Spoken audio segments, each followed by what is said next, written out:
So let's just begin.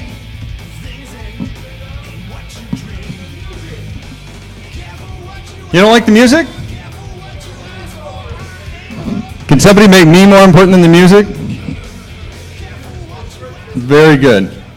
No, the music was to keep you guys kind of from getting out of hand, because you're all real patient and docile at the moment, right? Yeah. Well, it wasn't my fault, just so you know. Don't blame me. We're in this together. Anyway, introduction. I'm Atlas. Nice to meet you all. There are only a couple differences from what you got on the CD than what you're going to see up here, namely my email address and my blog site. So make sure you write those down when they come up, because there's stuff later on in the slides that says, oh yeah, Atlas's brain dead tips to reverse engineering. They're on my blog later on tonight. They're not in the prezo. Okay? Good. Let me start out by saying that I am not better than any of you guys. This is not a, hey, look at me, I'm great talk. This is kind of what happened to me. I've been doing a lot of fun stuff. Most people in this room probably could do what I've been doing. I'm going to show you somehow. That good? I've been very blessed, just given a lot of curiosity, probably above average intelligence, but that probably describes everybody here, right?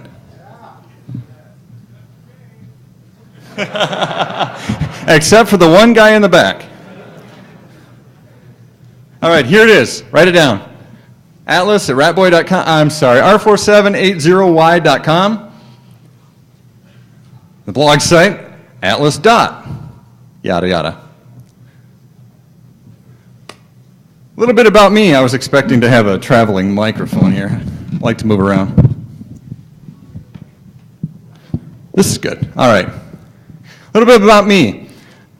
Dad worked for IBM. I got a PC when I was 7. Started programming when I was 8. Thank you, brother, because my brother was teaching me. You know, he's like 8 years older than me. He's like, hey, look, you do the CLS, and it clears the screen. Sweet! So I've been programming since I was 8, if you consider advanced basic programming. Some of you probably don't, but that's all right. Started college as a vocal performance major.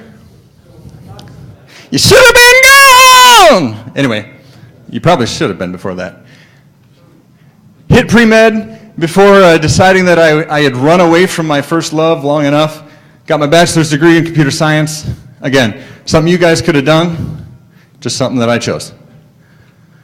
After college, I got out, became a network engineer, thought I was done with programming, got into teaching, consulting, a lot of good money there. You don't have to know a lot about stuff to make a lot of money. You guys have probably put that together, haven't you? Well, that's where I was heading. Moved into telecom, where I got away from dealing with all the angry users a lot, and I moved into the more technical field, and you know what? I didn't even get a pay increase. So telecom introduced me to Hacking Exposed, because I started taking over the firewalls and doing all that stuff.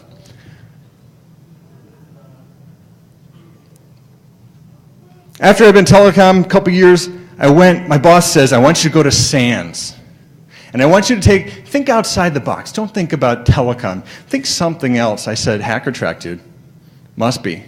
And I took the hacker course with Ed Scotus, who promised me he was going to be here. And if he's here, can somebody point him out?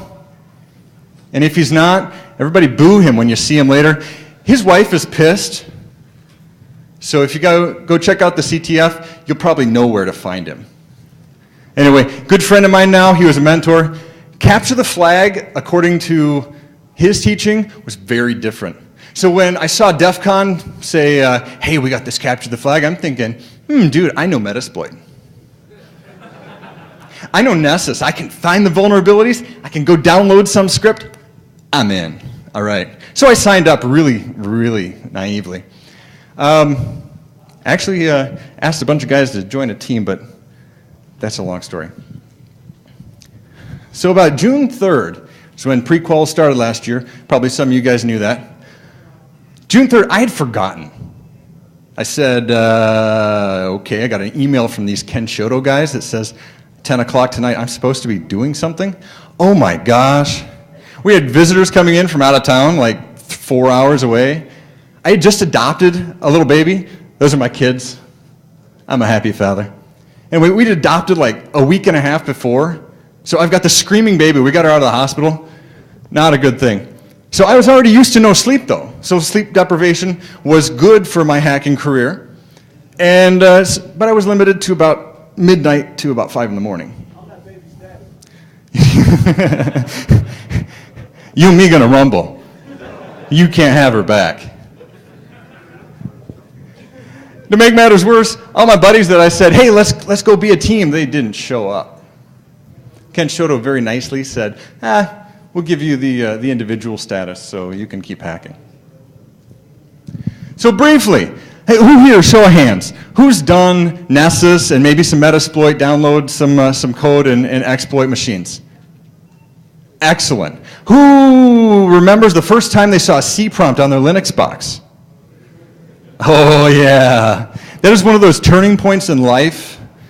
It's very memorable. So I started out, cool, this is capture the flag. I'm going to learn about this box. The only thing we were told was dujour.kenshoto.com is the only machine you can hack. Go ahead. Go forth and be malicious. Okay, that's cool. I can deal with that. So I start reconnaissance. Okay, reconnaissance, going back to my SANS days. Well, I got everything that I got right there because they just brought up the site. Their email was it. So I move into scanning. Nmap scan showed up 3 ports. 22, SSH, port 80, Apache, and 6969, some sort of really weird sex port or something. Anybody will go to ShmooCon this year? All right. 22 was totally patched, up to date, no known vulnerabilities. Apache, same thing. I'm going, what the heck? This kind of sucks. So I dig in, maybe they got a web app. I check out the web app. Web app has a hidden field. All right, I'm in now. I can understand this. Hidden field, I tweak around with it, get a whole lot of errors until finally I find out file not found. Ooh, okay. So I was able to directory traversal up and view any file on the system. Didn't get me in, but it got me a lot, including the password file. A little bit of cracking of the password file. Mind you, I zoomed right over the first key because it was stuck in the password file. I was too interested in getting the box. Anyway, in the password file, I throw it into John. You guys have probably done this. That's cool stuff. Really cool. John's great. John spits out immediately, within 1 minute, the root password and some break me password. No remote root. Suck. So I wasn't in. But this break me was kind of cool. I hit break me, and my screen just went wild, and it spit out the key. Key number 2. Wait a minute, where'd key number 1 go? Well, that was back in the Etsy passwords file. So key number 2 got spit out to me, and I had to try it again to see what that was. Dumped it to a file. Turns out the login script dumps a base64 encoded binary and then clears the screen a bunch of times and spits out the key. What the heck?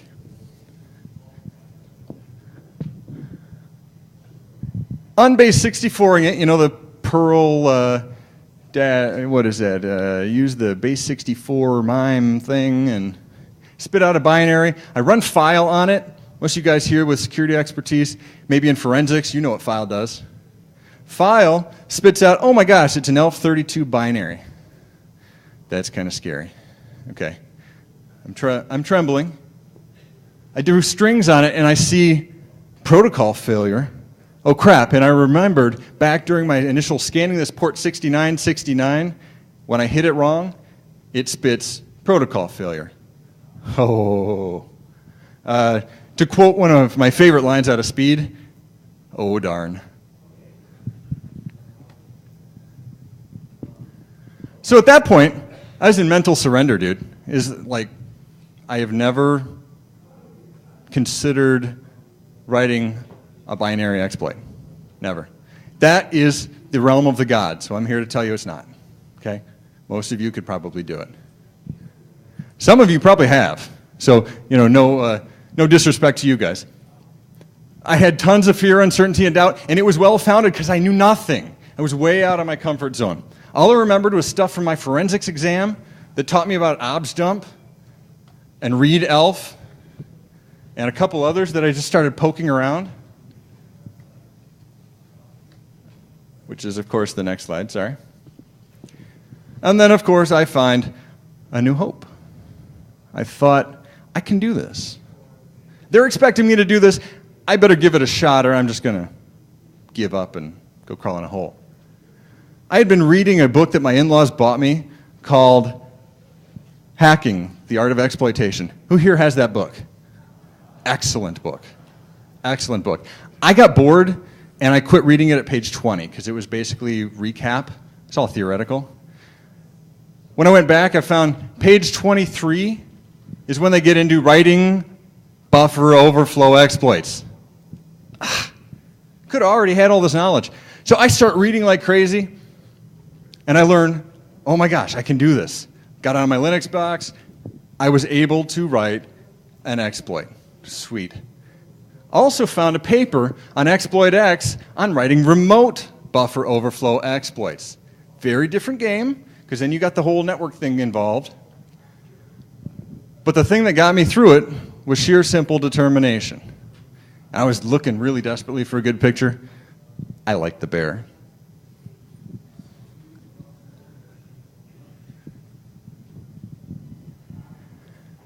So that's pretty much all about me. Now we're really going to get into what happened, what I learned. This is more of a, oh my gosh, I was really stupid type thing, and I learned a lot in trying to brain dump some of that. What I used was objdump. Really cool tool with a ton of ability to analyze and decipher binary executables. Works on ELF for Unix. It works on the PE file, which is the standard Windows exe and DLL. I used readelf, very limited. Objdump did everything that I really wanted and I got used to it. But readelf, I had to poke into it. It's another very cool tool. Doesn't do the disassembly part, but does just about everything else that objdump does. I got to know GDB as the GNU debugger.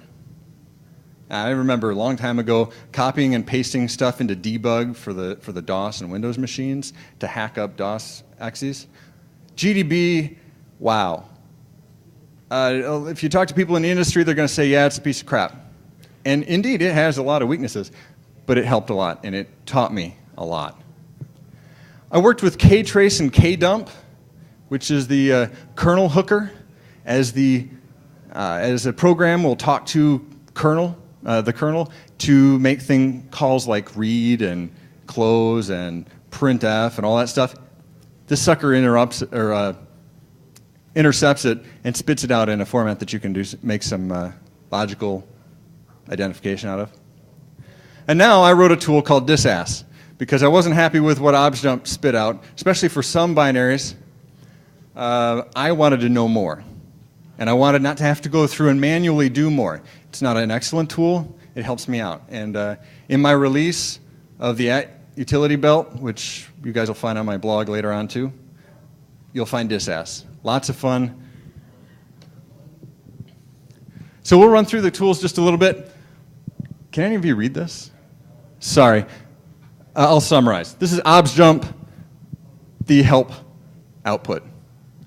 Basically, it allows you to look at the various header files in an executable, which tells a ton of information.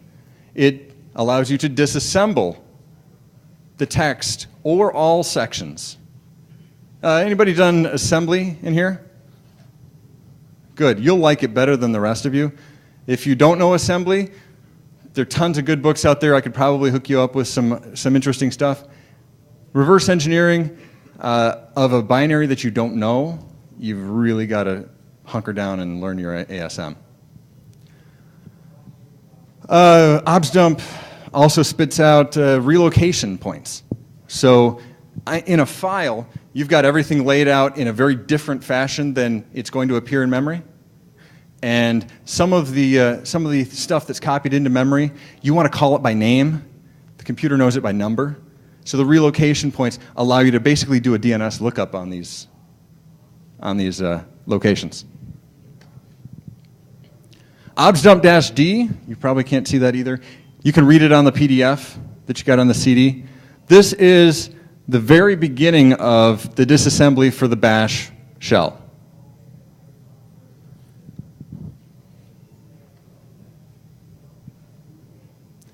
Again, readelf's help. You'll see a lot of interesting stuff. I print these out kind of as a placeholder, so if you're reading the PDF later, you'll stop and think, well, let's go play around with that a little bit, because playing around is the name of the game. If you couldn't read that before, you really can't read this. Again, it is on the PDF. This is a K-trace output of stage 3, actually. I use a K-trace call, give it the process ID of the binary, and it says, okay, we're going to call this, and it returns this, call this, and it returns this. It's calling select. Anybody done programming? Do you know what select does? Select, if you've got like a file descriptor or something that points at an object, like a file or a device, select will allow you to say, is anything waiting to come in on this file descriptor? Very helpful. It goes down, it hits accept. And if you're not into network programming, there are great books to learn. Accept is the first call for, anybody yell it out? What kind of connection? A TCP connection. You hit accept, you've got a listener, and then you call accept, and it just kind of sits there and waits for somebody to connect. Hey, how's it going? Somebody connects, accept returns an active file descriptor to a network socket. It's really cool stuff. You can read and write to it almost like you were reading and writing to a file. So I know that that's where it starts the network connection. It goes down, calls a fork, which is a way of spinning off a little child process and running. Calls, it calls read. Wow, go figure. And it gives information on the memory location where that stuff goes. This is a wealth of information. I'm not going to cover it as well as I should. You'll see near the bottom, bacon, my name, my password, something else. That's kdump telling me what I put in there from the network connection. My little client that I wrote spits that in there. Kdump tells me that. It also prints out all the stuff that's written back, like down below it, it says tag failure. I screwed up. I didn't know what I was doing. I was just trying stuff.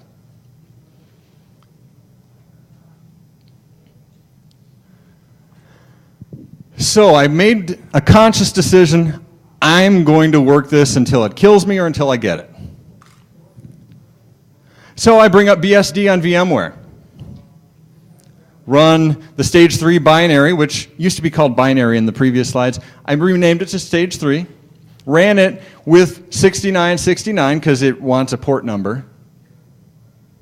I wanted it to look just like it would on Ken Shoto's box, right? All right. Then I started K-trace. K-trace watches how the program executes. Start a netcat session. Who here use netcat? Let me hear it. Netcat is your friend. Very good. Some of you. Let's hear it again. Netcat is your friend. Unless, of course, you're trying to shove Perl into it with unbuffered I/O and, yeah. Anyway. So I shove in netcat to 6969 on the local host. This is my own machine I'm hacking. I give bacon, my name, my password, something else. And then I run kdump, and you see the output on the previous slide. Then I get into GDB. Very cool stuff. Very scary. GDB, stage 3, and then I put in the PID, and what you'll see on there is an operating system, a Unix call to grab the PID of stage 3. And I analyzed K-trace because I was too freaked out of assembly and actual reverse engineering. So it's okay. If you get to a point where you're like, dude, I'm just not comfortable with that. I don't know what I'm doing.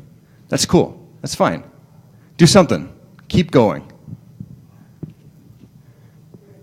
In the K-trace, wait a minute, I just saw most of that. Okay, this is a continuation of what happened. And so on. Nothing of interest. So basically, I'm playing Dude, Where's My Shell all over. And I'm traipsing around using GDB, traipsing around memory space, trying to find my input. It told me. K-Trace told me where the thing was going. I could have probably found out from many other places a good idea of where to look, but I didn't know. And that's okay. I just, what's at this memory location? Keep going. Oh my gosh, I ran into a boundary that can't actually spit back anything. I was learning a lot about virtual memory. Virtual memory is basically the computer assigning a huge memory space to an application even though you don't have that much memory. Figuring that you'll run out of memory if you run out of memory, and they want to give you as much leeway as they can. I had no idea that all this stuff was identified in the ELF binary itself, the memory locations. And so I just kept meandering.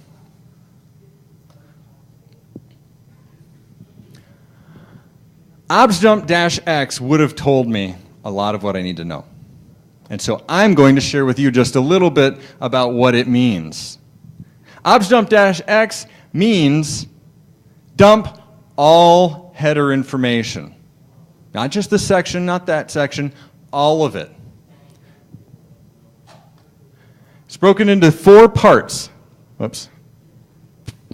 The file header, you've got an ELF binary, so it's an ELF file. It comes with its own little header at the very beginning that tells about the rest of what you're going to see in the file. It also prints out the program headers. The program headers say, we're going to map this part of the binary to this part of virtual memory. Cool. It also lists some dynamic stuff. We require this library before we can run. So if you don't have it, boom, you get an error. And it also spits out section information. Assembly coders. What section, as oddball as it may sound, what section does your code go in? Text. Okay. Yeah. Okay. No, I'm sorry. Your strings don't go in text. Your code goes there. So text is one of many sections. So we're going to talk about some of that. Because in the end, we're not talking about assembly being converted to machine language. That's actually an oxymoron. Assembly is a representation of machine language. It's a one-to-one. There's no compiling going on. The compilers take it from C down to assembler. Then it runs an assembler to convert the assembly into machine language to make an object. And then the linker comes along as if we didn't do enough work. The linker comes along and says, yes, you're blessed, you may start, and starts mapping real addresses based on requirements of other libraries. It's very cool stuff. I just bought, at the prouting of my good friend Visigoth from Capture the Flag. Yeah, the Kenshoto guy, he's awesome. At his prouting, I just bought Loaders and Linkers, or Linkers and Loaders, whatever. It's a really good book. What's that? Linkers and Loaders. Exceptional book. Really scary. Had I read this a year ago, I would have been totally over my head. So, at the very beginning, we get the file header. The ELF file header, it says, hey, this is a ELF 32 made for the i386 instruction set. Okay, that's cool. So it's not like some Mac that run, sorry, not a MacTel, but an actual Motorola Mac, the old days.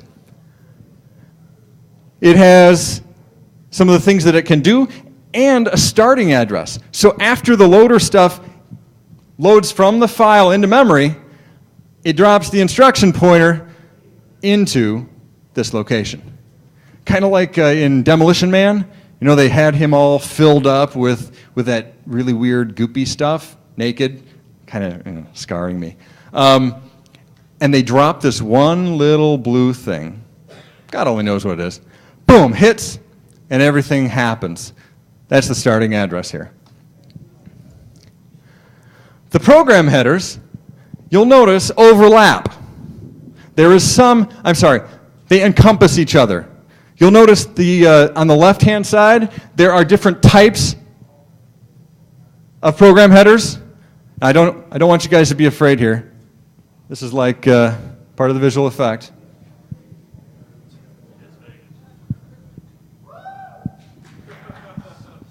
You've got different types of program headers. The first one is the program header. Well, basically, that defines where the program header is going to exist. That's fine. The two of most importance are the load header types. These actually will load from the file into virtual memory space. The first one starts off at byte 0 in the file, and it maps to 804.8000. This is a BSD box. That number will vary, and oftentimes it'll look different between platforms. Not very important, but just something you'll know. So that actually maps your binary into virtual memory, even including the ELF header stuff that the OS only cares about. So if you go in GDB and show that memory location and keep going, you'll actually be seeing the bytes from the executable file. The second one starts at 804A000 and offset 2000 inside the binary file. Boy, those are really round numbers. You think maybe they pad things so that it works out that way? Uh-huh. That plays into binary manipulation, which this talk won't get into, but if you ever go that far, that's a lot of fun stuff. The others you'll find map into the other loadables. The loadables have certain flags basically saying, I can read, I can write, and I can execute this memory section. So if you want to put in your code, you want to inject some code somewhere in an ELF executable, don't go for the second one in this example, because it only has read and write permissions turned on. I'm going way too deep, aren't I? I'll move on. Anyway, the program headers are awesome and very important. The dynamic section is quite interesting. It lists several disparate things. It's kind of like the miscellaneous area. It says, okay, I need these libraries to run. That's cool. Those are OS libraries. They don't really mean that I have to install anything. It talks about where the initialization is, where the finishing is, several other things I won't get into, except maybe the GOT, the global offset table, and the PLT, the program linkage table. These are used by your program, because you don't want to rewrite printf. They are used by your program to jump to a local little section of code, which gets transferred to wherever printf was mapped into memory. Cool stuff. This is like a long time of research, something that you want to get into, though, if you're interested. Now we get into the sections. Now, what was that section again where your code goes? Text. Text is section 9 in this binary. There are a lot of other sections. You'll notice the PLT, and you'll notice where is it? You'll notice the GOT, and you'll notice a lot of other stuff. Read-only data, RO data, that can be very helpful when reversing a binary. I won't go into the rest of them, but it says the section of code, or of whatever that's in the file, it lives in the file at this offset, and it needs to be mapped into memory here. So again, by looking at this information, I can tell what virtual memory space looks like. Now remember, when I was a year ago, I didn't know this stuff. I was poking around. I'm trying to share this with you so that if you decide to take this assignment, you won't have to do a lot of the meandering and silly, pointless things that I did. Well, they weren't pointless. We also see the symbol table. This can show everything from the section information and even your own written code functions, methods, and where they map to. This is your little, your lookup service area. So when you want to know what lives where, let's say I want to know where main lives in memory, boom, right here. I look for main. As long as these symbols aren't stripped, it helps me out. Every binary is different. It's important to realize that if you're really good on one binary, doesn't mean that they can't make a binary that you would love to hate and would make your eyes bleed. Kenshoto does this. I know last year they had a finger daemon where everything was statically compiled. It means these shared libraries were sucked into the overall binary, and then they stripped all the symbols so we didn't know what was what. Real buzzer. So was it a waste of time? Well, obviously not, because I'm here talking. But no, this was not a waste of time. The most difficult thing for me to get over was the fact that I thought I needed to be doing something and having some tangible results for it to be worth my time. But to this day, you'll come in and watch us. I lead the last place team for Capture the Flag. We're called last place. I'm not hoping to end up there. But come check us out. Things that I learned during that meandering around memory space, they still play into the way that I play the game and anything else that I do reverse engineering. Again, I'm not going to go over all this. This is for your own visual enjoyment later. When you go back and you play with GDB, these are some of my favorite parts of GDB that help me get around. Like way to print out what's in memory, the way to print out what a register holds in it, and how to set a breakpoint, how to continue after a breakpoint, because GDB's documentation is really good, right?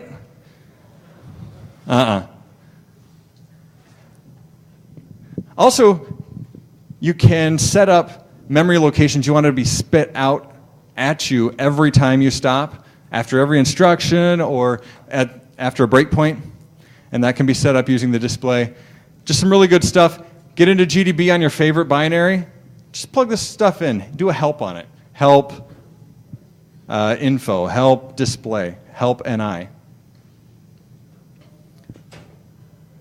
I also like to go through a binary, and as long as it's not too big, my script will grab every call and create a breakpoint for it. This is really good for initial reverse engineering.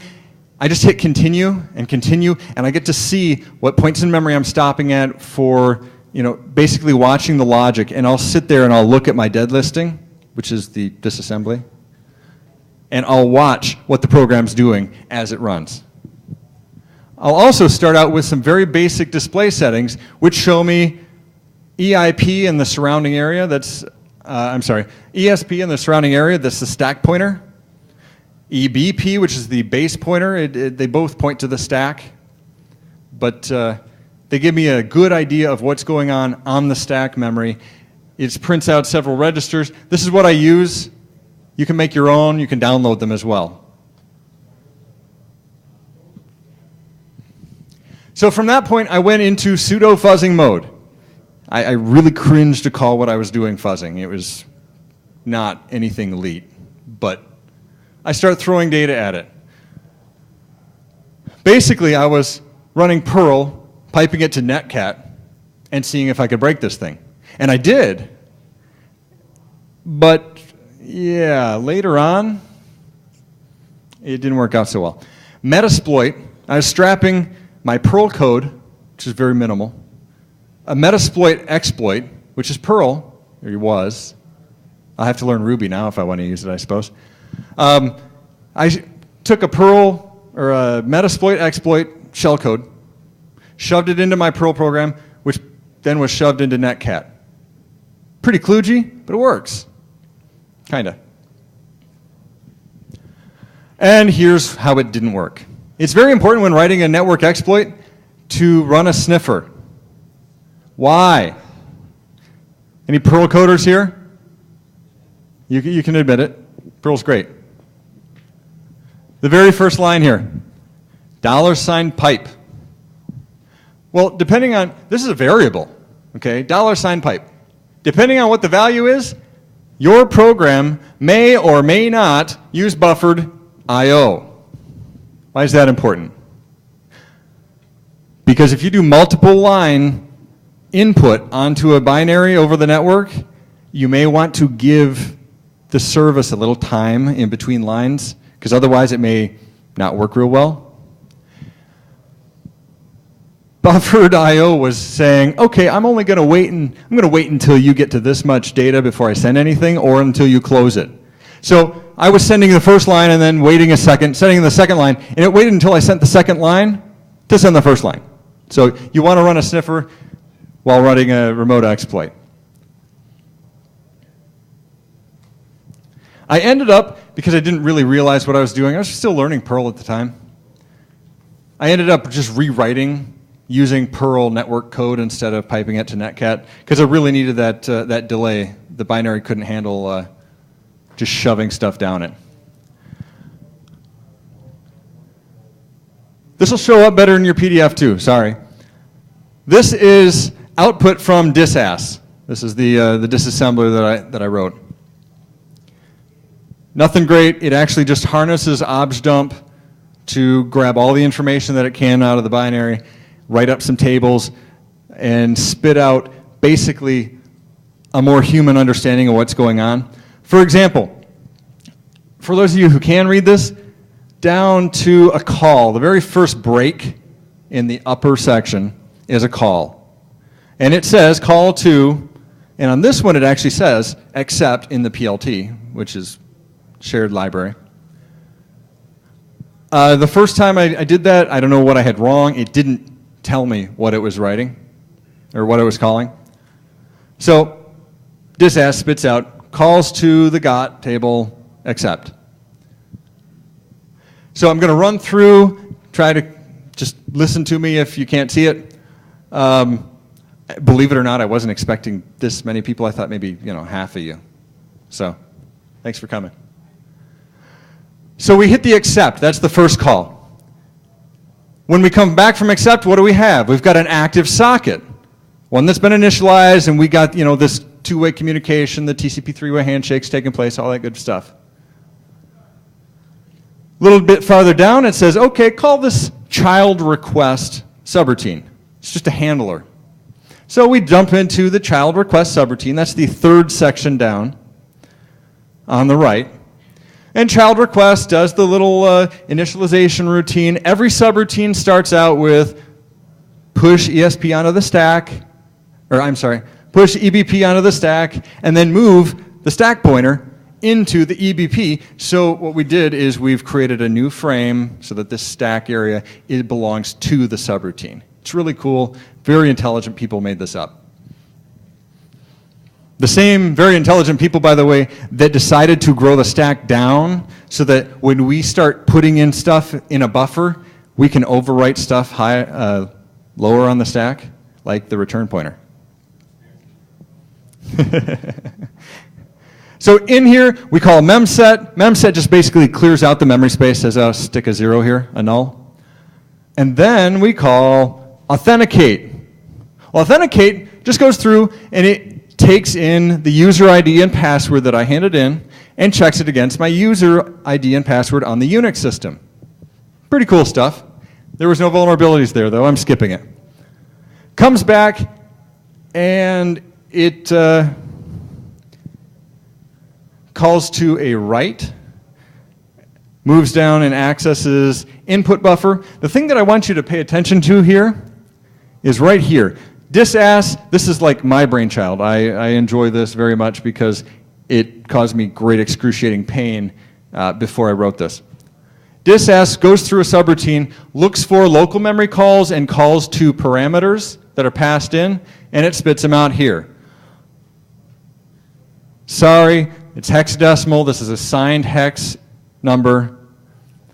The big numbers, the FFF ones, those are negative numbers. The small ones are positive numbers. So everything is based around that base pointer. The stack base pointer we're talking about? The base pointer is the delimiter. If you're going against a parameter, you can say the base pointer plus 8, or plus 12, or plus 16.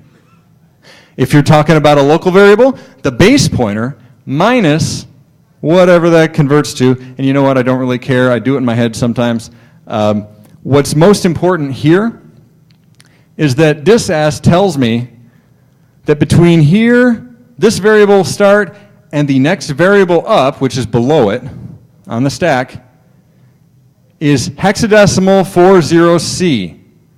For you guys who don't care about hex right now, just consider that a roughly hex 400, because it's easy to say. And then take a look over here where we do our read. This is a call to a read. So we've come into child request, we cleared out the memory space, we called authenticate, and it says, yes, you're good, or no, you're bad, and it spits out the results in this write. And then we get a read call to read in the next line. And the parameters, kind of cool, interesting tidbit, on a call, where do you think the parameters are at? Well, they're being pushed on the stack in reverse order from the way they appear in a C program. Okay? Let me demonstrate. Call accepts, what is it, three parameters. The first parameter happened to be EBP plus 8. Oh, that's the parameter to this subroutine. Okay. The second parameter, that's the file descriptor, by the way, the socket. The second parameter, which you go one up in your disassembly, is a pointer to a memory location. It's a CAN memory location. It's not going to change. 804A200 in this case. And the third parameter, who can tell me what a third parameter to a read call is? Network programmers, anyone? Limitation. How big will I allow this read to pull in? The size of the buffer. Thank you. You can't read that probably, but I'll read it to you. Hexadecimal 7FF. Just shy of hexadecimal 800. So we've got a storage location of roughly hex 400 and a read-in of approximately maximum of 800. Okay, do the math. It might not jump out at you the first time through, but this is a good indicator that we might have something here. It doesn't happen, the overflow doesn't actually happen here though. We've read in up to 7FF bytes into this memory location, which we looked up, disass looked up, and came up with a variable called input buffer. Cool. I know what that is. Makes sense. We follow along just a little bit farther, and we see a call to scanf. Anybody know what scanf is? What is it?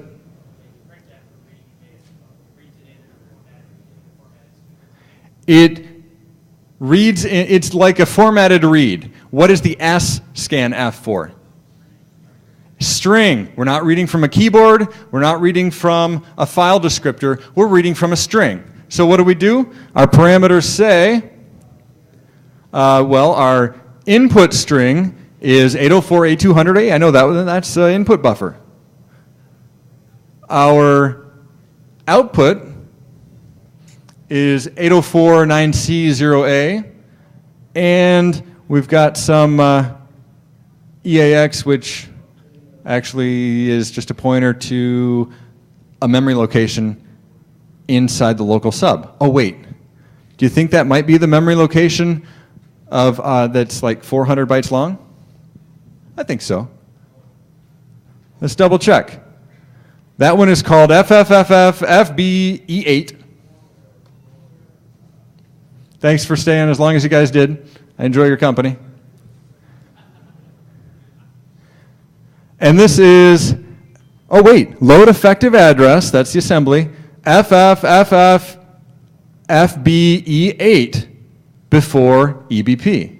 Well, that's the address pointer of that is loaded into EAX. So EAX is actually looking at that direct point in memory.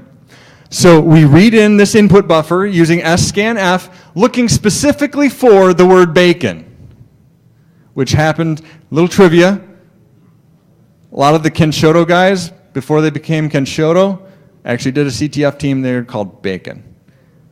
The interview that I read said it was because it was the only thing that they all had in common. They liked bacon. So what do we have? Well, we've got a potential buffer overflow here, right?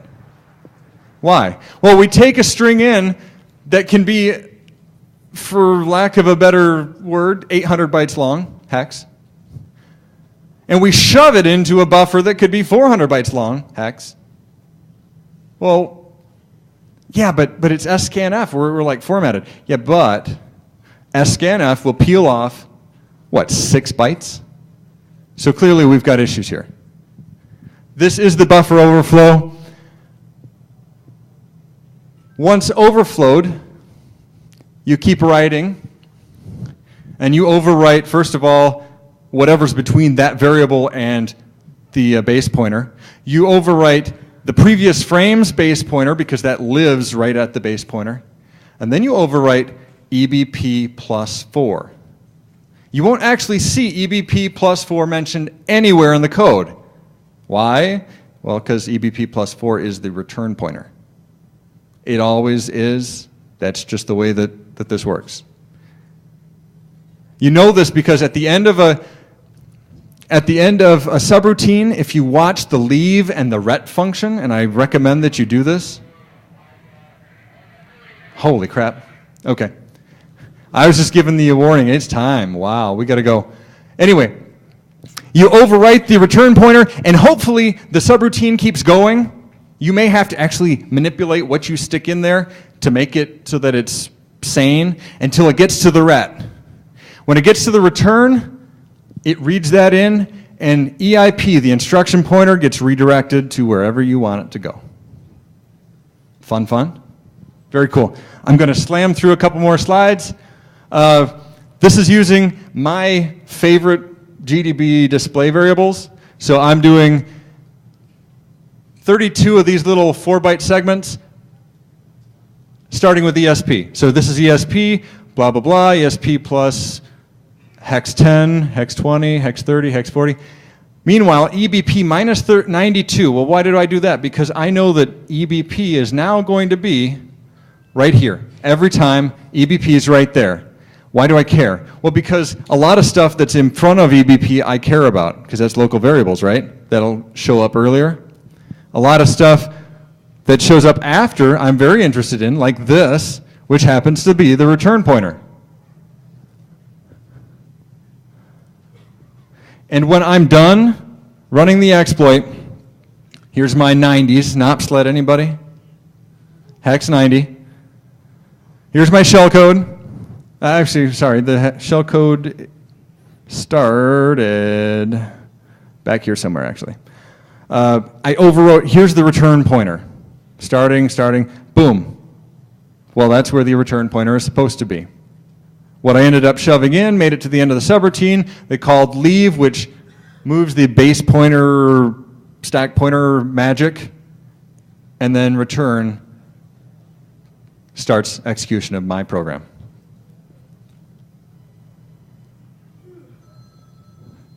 Hello? Sexport 6969 and the thrill of conquest. It worked. Ran the exploit, printed out authenticate, team 19, my password at the time. It says, okay, hey, that's cool. Then I feed in this bacon prefixed thing with a whole bunch of gibberish. I start a netcat, go to 31337 on that system, and I get a shell. ID, PWD, cat the key, and here's stage 3's key. Stages 4 through 7, lots of fun, no time. I did go on to complete them before CTF. It took me a couple weeks because I was still really newbie. Stick with it. If you're interested, do it.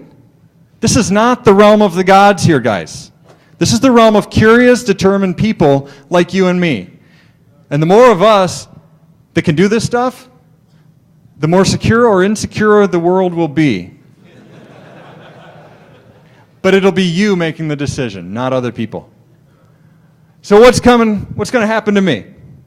Well, it's become an addictive habit.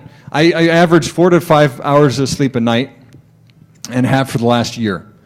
I will continue until my fingers and eyes no longer work, because to me this is binary porn.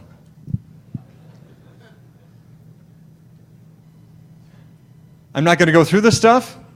Read it. Download the toolkit. It's not exceptional. It helps me out. Hopefully it'll help you out. Maybe it'll help you get started. Cool tools, just like even an or a base 64 encoder, decoder. Just a lot of fun tools that I find useful. Format strings. Anybody love to hate format strings? It's got a format string generator. Yeah, I love it. Yeah, let's, I got probably like negative 30 seconds here. And there is an outtake. Because about through day 4, something like that, I was typing at 5 in the morning. And I'll tell you what, it's really funny when you wake up typing. And it almost looks like words. This is the result. Here's to complete the transformation. No longer Kiddie. Thank you very much.